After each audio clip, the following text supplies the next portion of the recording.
Qual a necessidade por trás da birra?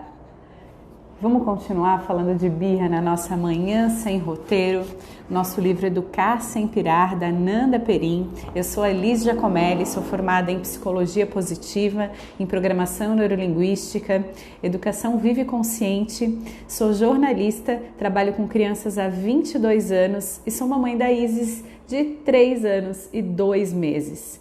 E não adianta, esse tema de birra incomoda muito a gente adulto, né? Porque é um comportamento da criança natural, porque ela também ainda não sabe usar em palavras, não tem maturidade cognitiva, não tem o cérebro desenvolvido, tá aprendendo. Então esse excesso, né, de choro, de gritos, de descontrole é a forma como ela tem de poder se expressar. E se a gente entrar na perspectiva da criança, fica um pouco mais fácil de a gente acolher essas birras. Eu sei, não é fácil. Sim, eu me descontrolo também. Sim, eu sinto raiva também. Sim, se eu não estou com muita paciência, isso dificulta ainda mais. Mas se a gente entende o lado da criança, fica um pouco mais fácil de a gente digerir esses comportamentos e sair daquele patamar de julgamento da criança, aquele patamar de julgamento do adulto que não está fazendo nada para controlar a birra da criança, sair do julgamento da criança e entrar na perspectiva dela. Vamos entender a necessidade da birra das crianças, entender o que está por trás? Olha o que a Nanda Perin fala nessa parte do livro. Quando a gente analisa o contexto da criança, a gente consegue entender nossa parte, nós de adultos, na birra dela. Ora, se eu estou com a criança no mercado, com fome e sono, sem qualquer combinado, e ela descobre que não vai poder comprar o biscoito recheado bem na hora que está de frente para ele, certamente a gente tem uma responsabilidade sobre isso. Com certeza. Primeiro porque com sono a criança já está irritada, já que seu corpo está cheio de cortisol, libera adrenalina, se mantém alerta, está cansada. Além disso, as luzes, o som do lugar são super estimulantes, estressam muito mais. E eu vou incluir o shopping center aqui, tá? Supermercado e shopping center para criança, olha, só em casos de extrema necessidade. Depois temos o biscoito, que é feito minuciosamente para atrair a criança. Temos uma equipe de marketing super especializada, colocando na altura das crianças os sabores irresistíveis. Que injusto, né? Sono, fome, uma equipe inteira de marketing é demais para a criança conseguir lidar. A necessidade por trás é a falta de rotina. Ela, naquele tempo em que está ali, precisava já estar em casa, comendo, à meia luz, sendo preparada para relaxar e para dormir. A necessidade era de ter comido antes de entrar, era ter ouvido combinados antes sobre poder ou não poder comprar biscoitos. Era de ser ouvida quando disse a primeira vez que estava com muita fome ou muito cansada. E aqui vamos começar uma analogia que eu amo, criado por Marshall Rosenberg, que é o criador da comunicação não violenta. Precisamos ser pais e mães girafinhas. A girafa tem orelhas grandes, pescoço grande e o maior coração entre os mamíferos terrestres. É o que precisamos ter. Orelhas para ouvir o que a criança nos pede e os sinais que nos dá sobre como está, pescoço grande para não disputar poder, não levar para o lado pessoal, olhar de longe e analisar o contexto. Está tarde, ele ainda não jantou, não tirou soneca hoje, está exausto. Então, colocar nosso mega coração em ação e ter muita compaixão e empatia com a criança. Legitimar suas emoções, reconhecer sua responsabilidade, acolher e solucionar. E aqui ela dá um exemplo de uma pessoa, né, uma seguidora dela, para exemplificar o que está por trás do comportamento da birra. Uma seguidora comentou que já não sabia lidar com a filha cuspindo na comida que ela servia porque não queria comer. A filha dizia, "Eca, não quero", e cuspia. A mãe estava muito frustrada e me perguntou como lidar. Eu expliquei então que precisávamos separar essa situação em duas questões a trabalhar. A primeira era como a criança se sentia com a comida. Por que sentia isso e como poderíamos fazer com que ela sentisse mais apetite e vontade de comer o que lhe era servido? Outra questão era como ela poderia reagir a isso. Não podemos dizer como a criança pode se sentir ou não frente à comida, mas podemos instruir sobre a forma como reagir a esses sentimentos. Se misturamos as coisas, levamos para o lado pessoal, achamos que é coisa de criança mal educada e perdemos a oportunidade de conhecer melhor a nossa criança e ensinar algo bem legal para ela. Precisamos então entender o que está por trás desse comportamento e focar na solução para resolver, legitimando e reconhecendo que essa criança pode estar se sentindo ignorada ou rejeitada ao oferecermos comida que ela não gosta. Depois, podemos explicar sobre as emoções e as formas de reagir que não são legais, reforçando, modelando, dando oportunidade da criança aprender a devagar expressar sua falta de fome ou falta de gosto por certa comida de forma mais positiva e assertiva.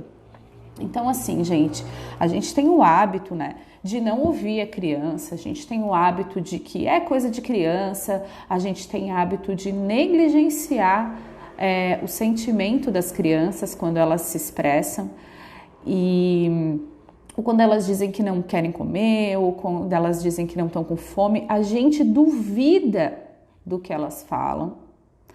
E aí, nesse caso, eu fazendo a minha interpretação, a forma que ela teve de chamar a atenção foi cuspindo na comida. Desse jeito, os adultos vão talvez me entender, vão talvez me olhar, vão talvez me enxergar, Então, às vezes, esse comportamento é sim para ser visto, para ser enxergado, para ser acolhido, para ser amado muitas vezes. Olha que coisa estranha, A gente precisar ter comportamentos negativos para ser visto, para ser amado, para ser acolhido. Porque está precisando disso, Então,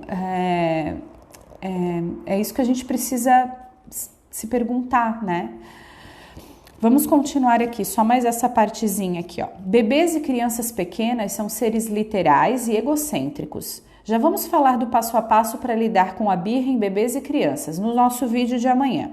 Mas antes eu tenho uma informação crucial. Bebês e crianças pequenas são seres concretos e seres literais. Isso significa que eles não entendem coisas abstratas como amanhã, sábado, daqui a pouco. Eles não têm calendário mental. Raramente sabem que dia é hoje e entendem apenas o aqui e o agora. O que está acontecendo? O que pode ver e tocar? Ter um calendário e um quadro de rotina pode ajudá-la a entender os dias, as atividades de cada dia e sua rotina. Muitas vezes, encenar ou desenhar ajuda a criança a entender por tornar mais concreto algo que é abstrato, como a dor, por exemplo.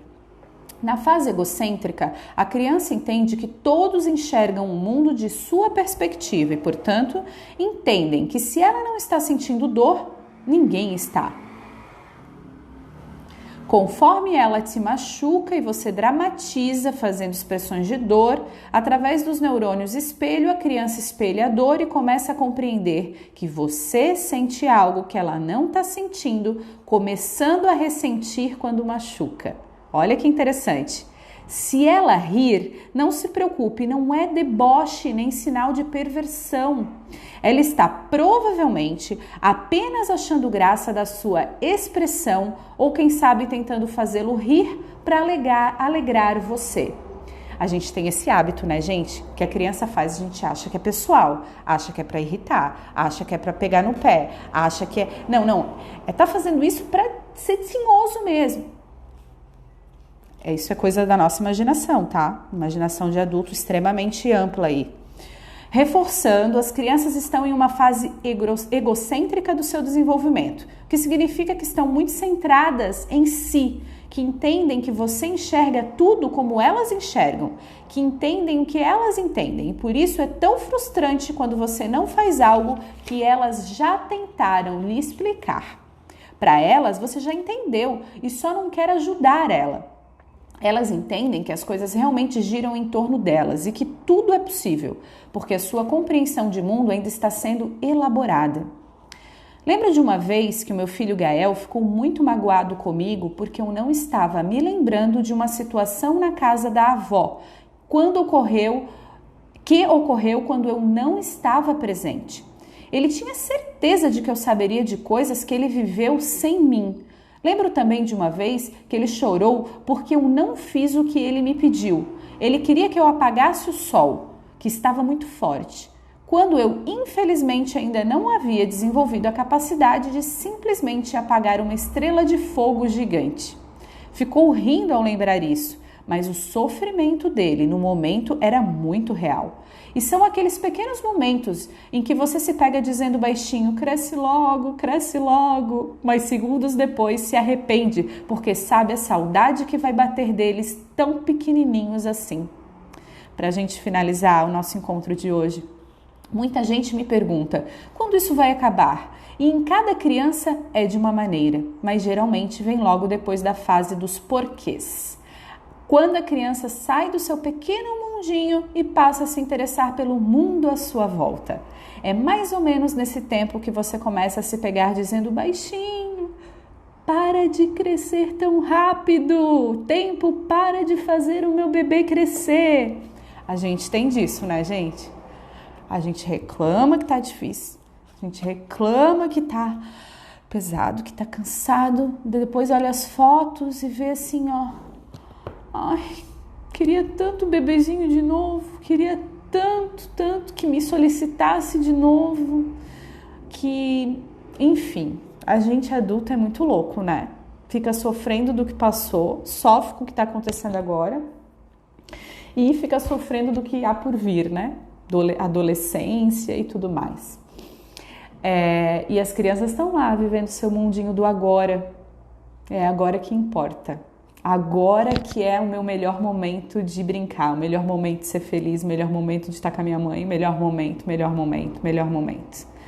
né?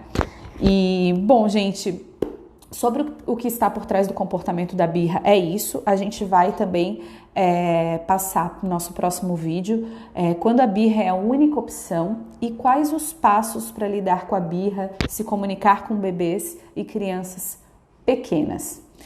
Eu sou um pouquinho assim, como é que eu vou dizer? Não é contra passo a passo, assim. Eu acho que é uma ferramenta legal, mas se você estiver conectado mesmo com o desenvolvimento do seu filho, a fase que ele está, tentar se desconectar da razão e se conectar na emoção, às vezes esse passo a passo ele vai ser mais fluido, sabe? Ele vai ser mais leve, ele vai correr com mais naturalidade, entende? Eu sou mais desse caminho. Mas são ferramentas. Tem pessoas que absorvem uma ferramenta de passo a passo muito fluida também, muito melhor, gostam da metodologia, da sistematização, né? E tá tudo bem. Tá bom? Então o nosso vídeo de amanhã vai ser sobre isso, passo a passo para a gente lidar com a birra e quando é a única opção da criança fazer a birra, tá bom? Obrigada por estarem aqui. Todos os vídeos de todos os livros que eu já li, de todos os assuntos estão no canal do YouTube, em playlist, tá bom? E se você gostou, curte. Comenta pra mim alguma experiência aí de birra que você teve que você não sabia lidar ou que deu certo a sua estratégia. Isso é muito bom, né? Ai, a gente se sente poderosa quando dá certo a nossa maneira de lidar com a birra sem cair para violência, sem cair pro bater, né? Sem cair para esse lado que detona o emocional das nossas crianças. Tá bom? Um abraço, Faquine, um beijo. Obrigada por estar aqui. Obrigada mesmo. Tchau!